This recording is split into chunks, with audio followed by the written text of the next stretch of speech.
Welcome everybody to today's interview in the frame of our CESI Talks series. This interview is part of a project which is called MEP24, which aims at sensitizing both our members but also the citizens at large about the benefits, also about the flaws of the European Union, let's be honest, but in view also of the upcoming European elections. And I'm very pleased to have with me today Agnes Jongerius, a very influential politician from the Netherlands, member of the European Parliament, of the S&D group, the S&D coordinator in the Committee on Employment and Social Affairs. Agnes, welcome. Thank you for inviting me. Yes, very nice to talk. The European Commission has recently published, let's say, or came forward with an initiative for strengthening social dialogue in Europe, both at EU and at national level. What is, according to you, the importance of a high coverage of collective bargaining, both at national level but also at EU level? I think there is plenty of evidence also by, let's say, sometimes right-wing economists that a country which has a high coverage rate of collective bargaining is a more fair society, because in a way collective bargaining is the best way of indeed taking care that everyone can take part in the economic life, that the wealth is equally distributed in a country. So it's clear there is a direct relation, high coverage rate, more equal societies, and I think this is something we strive for, because we don't want to be these societies in which the gap between the rich and the poor is too big, and we know, of course, that collective bargaining is not happening by itself. You need strong trade unions for that. So saying that it's important that there is a high coverage rate of collective bargaining also implies we need strong trade unions in every member state and at European level. So it's also when you are a trade unionist, as you are and as I'm also, and you read this document of the Commission, it's really it's a warm document on why it's important that on economic decisions, on decisions of how to see our societies, social partners, aka especially the trade unions, are involved. Yeah, I was also thinking of the recent report, well, it's already a couple of years old, on democracy at work, and I had the pleasure also recently to speak with another MEP on it, and she said, well, I mean, this basically strengthening collective bargaining coverage is also strengthening, as you said, trade unions, but also strengthening social dialogue, and at least also, at last, also, of course, strengthening democracy as a whole. So this is also something which we should have in mind, given that the democracy index is showing, let's say, altogether worldwide downwards. Let's briefly discuss the Porto Forum conference, which is planned for May on the invitation of the Portuguese government. It follows the Porto Social Summit 2 or 3 years ago. I mean, this is building on the European Pillar of Social Rights with 20 principles and 3 headline targets now since Porto. What are you satisfied with the achievements? What is still to do? I'm satisfied that the pillar is there, because it is a clear reference of, if you're trying to define how a equal, fair society looks like, these 20 principles, which are going from, let's say, every child has the right to education, to older people are entitled to a pension from which they can pay a independent life, and everything in between. So it's also on the minimum income and on minimum wage. It's It's about indeed the services we all need, like energy, etc., etc. So it's 20 principles. And I think it's a very nice way of defining, perhaps you can say, the European way of life. We want societies in which there is a place under the sun for everyone. And no matter where you are born, and no matter what kind of job you do, you are entitled to have a decent living. You're entitled to a good upbringing for your children, to good care for your elderly parents. So it's a definition of a decent life. And with the Porto Summit, we try to make the step towards, it's not enough to only formulate these principles, but if we know the principles are not there in practice, because not every elderly person has a decent pension, and not every child is going to school, let alone to go to school with a filled stomach. So there is more and more problems also with poverty under children. If you want to make it from a declaration to something in practice for all citizens in Europe, you should have an action plan. So the step to an action plan was, I think, a good step.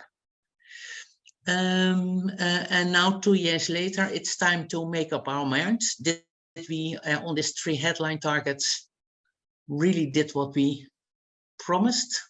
Not yet. For instance, especially on the target of reducing poverty, also because of the energy crisis, because of the cost of living crisis, there is more poverty instead of less. But I think the fact that we are going again to Porto to say, not only we promised this 2 years ago, but we also going to do a serious assessment of how far we have reached our goals, and also from our side, we are just voted in the Employment Committee report on what the European Parliament thinks should be done. So we say, okay, not all the headline targets are being dealt with, but it's also time for new actions, perhaps not in this mandate anymore, but then in the period after the 2024 elections.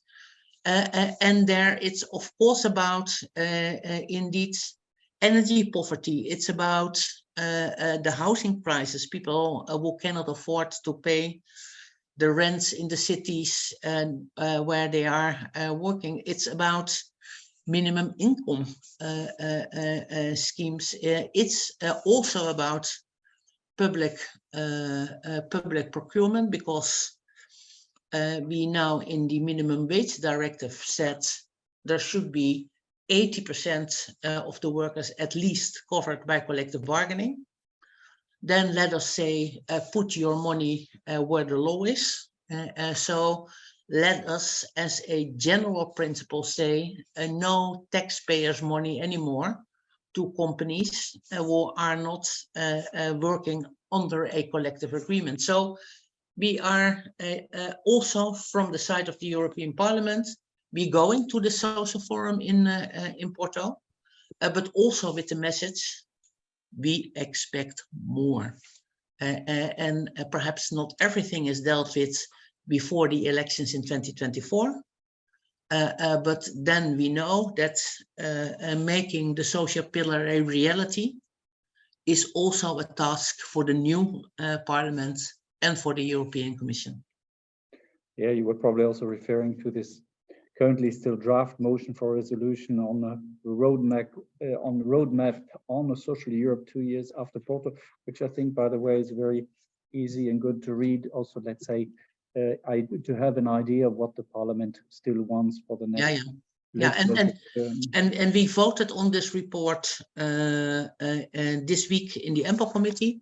and it's on the agenda to be voted in the plenary, I think on the 10th of May. So we want to be prepared before the social forum in Porto is taking place. That's on the 26th and 27th of May of this year.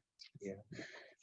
You mentioned that not everything, of course, can be done now in this, or let's say probably not so many things can still be done in this legislative term. The next years are elections. What are your main worries, or let's say your main hopes when you see at the coming year 2024 and the upcoming European elections? I do hope that we're going to finish the files on the table. So, for instance, Parliament is ready for the trilogue, so for the final negotiations on the platform workers. Very good. Council is not yet, but we hope that they will be able to conclude their position in June. And then we can finish this legislation. And I think it's much needed because it's growing, the use of algorithm management, the platforms as Uber and Deliveroo. It's growing, and we need to have fair and decent working conditions on this platform. So platform is one to finish. I also hope that we will be able to make progress on what we call a directive on quality traineeships, because too often young people have to start their career at the labor market as a kind of unpaid intern. And as you know, young people are not that, let's say, they're not always able to say, I'm only coming here if there is a decent pay on the table. So I think that one is important. Occupational health and safety. I hope we will be able to finish the negotiations on asbestos and how to protect workers from working with asbestos, which has a very bad effect on our health. So these three things I hope we can finish, but then, and that's for instance also in the report we drafted on the Porto Social Summit. I think it's high time that we review our legislation around public procurement, because too often, let's say, people are saying it's only internal market and it should only be at the lowest cost. And then we know that the push on lowering wages on special groups of workers keep coming, and I think it's high time also look at the explosion of prices in the supermarkets, of the rents, of the energy, that workers in Europe get a pay rise, and public procurement can be a way to support this higher wages for workers in Europe. Yeah, we also have the feeling that when it comes to public procurement, there's somewhat also very clear European competence. It's EU competence, which can be a very sharp-edged knife also in this case, or let's say sharp-edged tool to come to very concrete results. Yeah. Agnes, all the best to you. Thank you very much for the interview. I wish you all the best. Probably see you very soon in the coming days or weeks. Yes. And you take care. My pleasure. Thank you. Bye-bye. Bye-bye. Bye.